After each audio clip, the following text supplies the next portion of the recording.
Ladies and gentlemen, welcome back to the channel, and today we are officially 3 days away from Black Ops Cold War, and as a result, a lot of things about Black Ops Cold War have been leaked, and we're going to be discussing pretty much all of that here in today's video. Now, obviously, I have to tread pretty lightly here. Activision already struck down my channel once for discussing leaked content, so there will be no showing of the leaked content here in this video, though it will not be in the thumbnail, and I will not be linking anything in the description. I'm just going to be discussing all the things that have been leaked, and you can find all this stuff pretty much on Google or over on Reddit. So yeah, apologies. I wish I could show you guys this content, but I can't. Activision will throw a fit, strike down my channel, bam, no more Nier Cinema.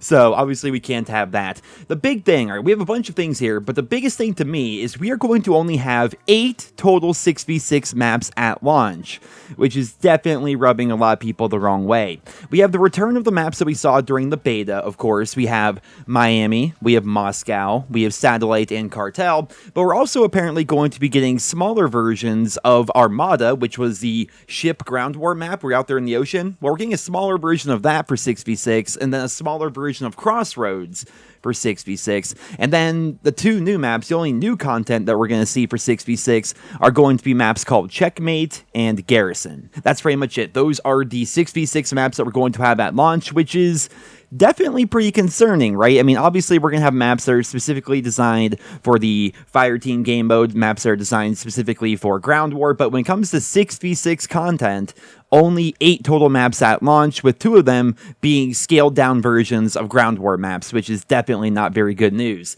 Now, what's interesting about this is data miners have found all of the Season 1 content, pretty much. Nuketown, obviously, is going to be coming shortly after launch, and then when Season 1 comes out on December 10th, we're going to be getting the maps Dunes, Mall, and Apocalypse, right? So 3 new maps for Season 1, which sounds good, but it's not great, right? Because even if these are all 6v6 maps, they could have been there at launch, but instead they're spreading out launch day content into Season 1, which definitely isn't a great thing. And also keep in mind here, guys, Gunfight, the game mode, the 2v2 game mode, is going to be returning for Season 1, and so some of those 3 maps, Dunes, Mall, and Apocalypse, some, or maybe even all of those, could be designed specifically for Gunfight and not 6v6, right? So we really have no idea. Best case scenario, however, if Dunes, Mall, and Apocalypse are all designed for 6v6, then best case scenario is we are going to have 12 6v6 maps at the very start of Season 1, but that's likely going to be lower because of Gunfight. Definitely some pretty concerning news there. We're going to have to wait and see how things are going to play out. Of course, they could add even more maps to the game files before the game actually goes live. But moving along here, we have the total weapon count for Black Ops Cold War, and the number is also somewhat controversial. So the total weapon count for Black Ops Cold War at launch right now is 29 total weapons. Now keep in mind, Black Ops 4 had 27, so we have 29 here with Black Ops Cold War, so it's a bit of an improvement, but definitely not the variety that I think a lot of us were hoping for. In terms of new content, we basically have everything that we saw back during the beta, but we also have, 7 new weapons. We have the FAMAS returning, we have the AUG returning as a TAC rifle, we have the DMR-14 returning as a TAC rifle, we have the Bullfrog submachine gun, which is basically the Bison, we have the M60 light machine gun, we have the Barrett 50 cal sniper rifle, and we have the Thumper making a return as a special weapon, and that's pretty much it. In terms of new weapons that we did not see during the alpha and the beta, those are the only new ones, and the rest of the stuff that we saw during the alpha and the beta are going to, of course, be there at launch. Now, I will say this is going to make going for camos a lot easier, and speaking of camos, it looks like we're going to have roughly 35 camos per gun at launch, which is pretty insane. We have the return of classics like Red Tiger and Cherry Blossom, but we also have the return of gold camo, diamond camo, and even Dark Matter camo, so that's definitely pretty good. 35 camos per gun, we have 29 total weapons to use, so if you're like me and you're going to be going for Dark Matter, only having 29 weapons at launch between you and Dark Matter is actually kind of a good thing, because you can blitz through all that, get Dark Matter relatively quickly, and then with each new season, of course, just like in Modern Warfare 2019, more and more weapons are going to be added to the game. Now, speaking of things being added, let's go ahead and flip that around to talk about things that have been removed. This is so weird to me, guys. It's so weird. So that video that Activision struck down, that was a video where I was discussing the 21 score streaks that were in Black Ops Cold War. Well, we're not going to have 21 score streaks in Black Ops Cold War. That number has been reduced to 16 score streaks at launch, and the streaks that they removed are the Flamethrower, the Death Machine, the Hand Cannon, which is kind of like Seraph's Annihilator pistol, that's gone. The Strafe Run is also gone, and it breaks my heart to tell you guys this, but the Harp is also gone. If you guys didn't hear, the Harp is basically the Blackbird or the Orbital VSAT of Black Ops Cold War.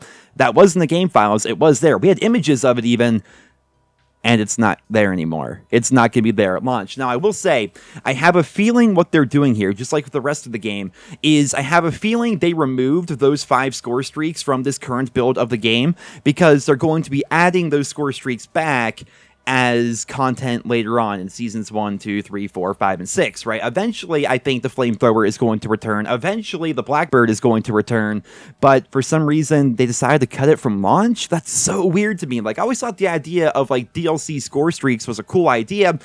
But the fact that we know that these score streaks are already done and they're purposely just waiting to give them to us, it's not a good feeling, right? It kind of sucks. It's like, look, can you guys just like release a complete game and then add things to it? I've used this example so many times, but back in the day, we would get a full game at launch, and that was the cake, right? And then everything else that came out via DLC, that was icing on the cake.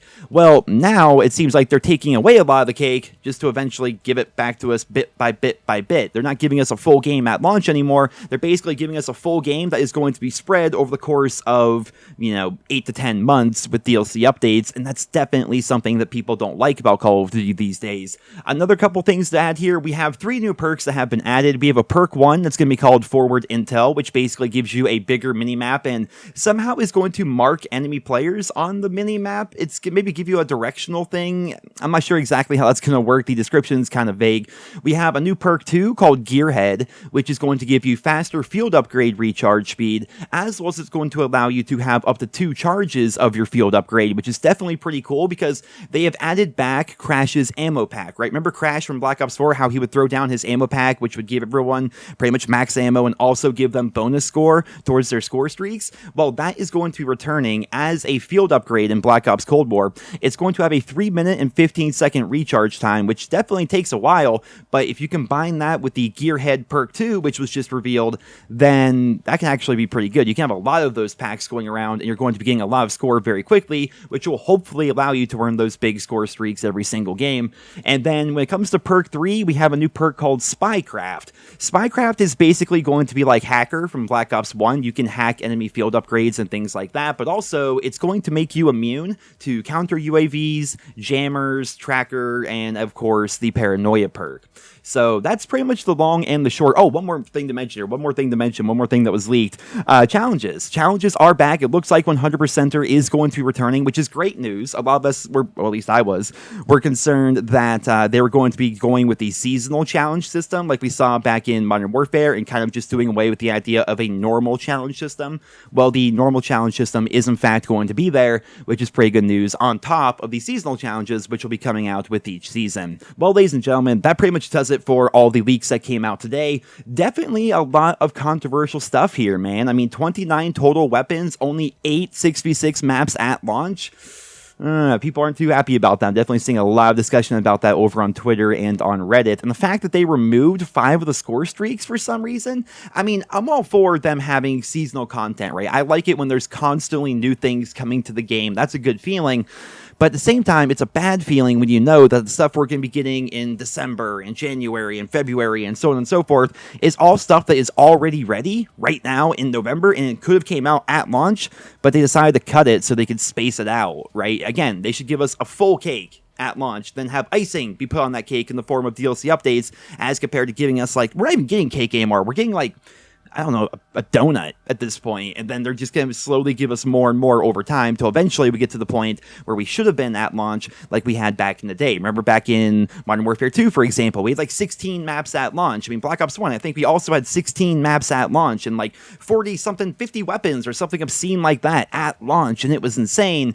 And eventually we get to that point with the newer Call of Duty games, but they space those updates out and they spread out the new maps, and they spread out the new guns, whereas in reality they could have been there at launch, but they're not. Then again, you have to give them some credit because they did put this game together in essentially less than 1 year's time while working from home due to the COVID and everything. So there's definitely something to be said about that. But at the same time, it does feel bad knowing that a lot of this stuff is already done, but we're just not going to have access to it for a while. Feels kind of bad, man. But ladies and gentlemen, I hope you guys all enjoyed this video. Leave your thoughts and feedback down in the comments. Thank you all so much for listening, and I hope you guys all have a wonderful day.